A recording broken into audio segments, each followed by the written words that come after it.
Assalamualaikum warahmatullahi wabarakatuh. Perkenalkan, kami dari kelompok 2. Di sini kami ingin menjelaskan materi mengenai AMDAL. Sebelum kami menjelaskan, ada baiknya kami memperkenalkan diri terlebih dahulu. Perkenalkan, nama saya Muhammad Ardika dengan NIM 124330038. Saya Nanda Suminah dengan NIM 124330038. Saya Minggu dengan NIM 124330038. Saya Hendrik Rafael Sinaga dengan NIM 124333061. Saya Muhammad Fauzi Manabila dengan NIM 124330061.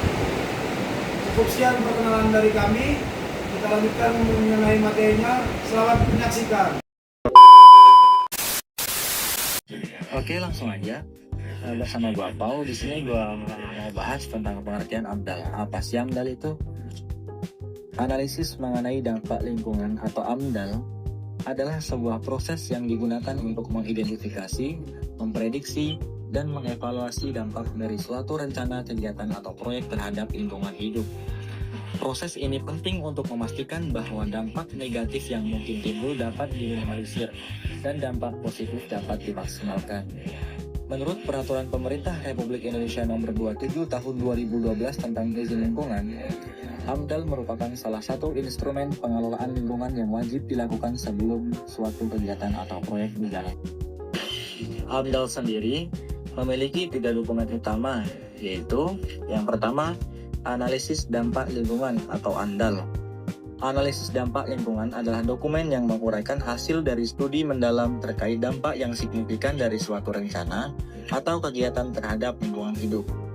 Dokumen ini merupakan bagian integral dari proses AMDAL yang dilakukan sebagai langkah untuk mengidentifikasi, menganalisis, dan mengevaluasi dampak yang mungkin ditimbulkan oleh pelaksanaan proyek atau kegiatan tertentu. ANDAL mencangkup rangkuman dari seluruh proses studi yang dilakukan dalam kerangka AMDAL. Hal ini termasuk identifikasi aspek-aspek lingkungan yang berpengaruh seperti kualitas udara, air, tanah, flora, fauna, serta aspek sosial ekonomi yang terkait. Selanjutnya adalah Rencana Pengelolaan Lingkungan atau RKL. Rencana Pengelolaan Lingkungan adalah dokumen yang merinci strategi dan langkah-langkah konkret untuk mengelola dampak lingkungan yang signifikan terhadap lingkungan hidup yang telah diidentifikasi dalam analisis dampak lingkungan atau dalam studi AMDAL secara keseluruhan.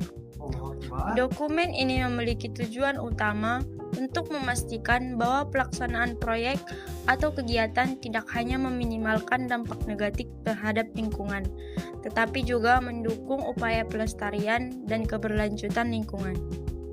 RKL menguraikan langkah-langkah mitigasi yang direncanakan untuk mengurangi dampak lingkungan yang signifikan.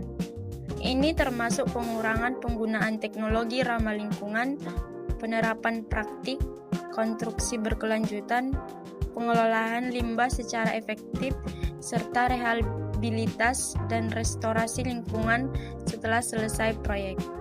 Langkah-langkah ini didasarkan pada hasil dari evaluasi dampak yang telah dilakukan oleh ANDAL dengan tujuan untuk mengurangi jejak lingkungan dari kegiatan yang dilakukan.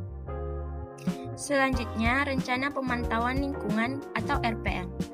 Rencana Pemantauan Lingkungan merupakan dokumen yang mendetailkan strategi dan metode untuk melakukan pemantauan terhadap dampak yang signifikan terhadap lingkungan hidup yang telah diidentifikasi dalam analisis dampak lingkungan atau studi AMDAL secara umum. Tujuan utama dari RPL adalah untuk memastikan bahwa dampak lingkungan yang telah diprediksi dalam tahap perencanaan juga terpantau secara teratur dan akurat selama berlangsungnya proyek atau kegiatan. RPL mencakup parameter dan indikator yang akan dipantau selama berbagai tahap proyek, mulai dari konstruksi hingga operasional. Hal ini meliputi monitoring kualitas air, udara, tanah, serta pemantauan terhadap flora dan fauna yang terdampak. RPL juga mengatur jadwal dan frekuensi pemantauan yang sesuai dengan karakteristik proyek dan kondisi lingkungan setempat. Selanjutnya, studi kasus, pembangunan pabrik pengelolaan kelapa sawit atau PKS. 1. Gambaran proyek. Sebuah perusahaan berencana membangun pabrik kelapa sawit berkapasitas 45 ton tandan buah segar atau TBS. Kegiatan ini berpotensi menimbulkan dampak seperti limbah cair dengan BOD tinggi, emisi udara dari boiler, bau dari kolam limbah, kebisikan mesin, dan perubahan kondisi sosial ekonomi masyarakat. Lokasi PKS ini dekat dengan perkebunan dan sumber air, serta pengkajian dampak lingkungan dan sosial. 2. Analisis dampak lingkungan atau ANDAL. Pada tahap analisis dampak, kegiatan pembangunan pabrik kelapa sawit atau PKS diperkirakan akan memberikan berbagai pengaruh terhadap komponen lingkungan fisik, biotik, dan sosial. Dari aspek kualitas air, potensi dampak utama berasal dari pembuangan limbah cair hasil proses pengolahan tandan buah segar. Limbah ini memiliki kandungan BOD dan COD yang tinggi sehingga beresiko menurunkan kualitas air sungai di sekitar pabrik apabila tidak dikelola dengan baik. Dari aspek udara, proses pembakaran pada boiler menghasilkan emisi seperti partikulat, karbon monoksida atau CO, nitrogen oksida, serta uap air yang dapat mempengaruhi kualitas udara dan kesehatan masyarakat.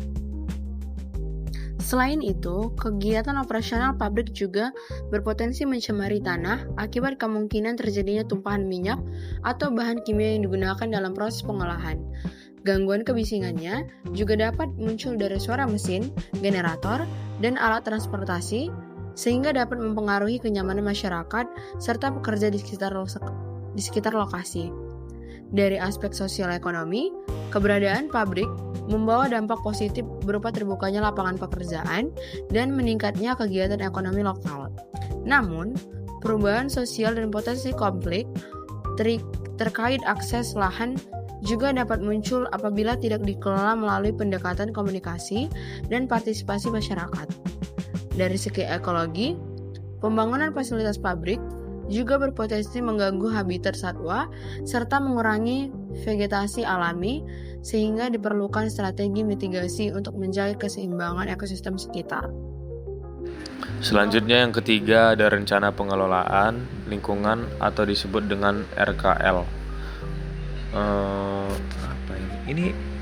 Selanjutnya kita akan menjelaskan bagian rencana pengelolaan lingkungan atau RKL. Contoh program pengelolaan ini yaitu yang pertama, limbah cair diolah melalui IPAL, anaerob aerob, sebelum dibuang ke sungai. Kemudian emisi udara dikendalikan melalui dust collector dan pemeliharaan boiler. Kemudian ada persemaian tanaman lokal untuk vegetasi penyangga. Dan yang terakhir ada pelatihan tenaga kerja lokal. Kemudian kita lanjut ke rencana pemantauan lingkungan atau RPL, yang dimana program ini meliputi beberapa hal, yaitu yang pertama ada pemantauan kualitas air setiap bulan seperti pH, BOD, COD, dan TSS.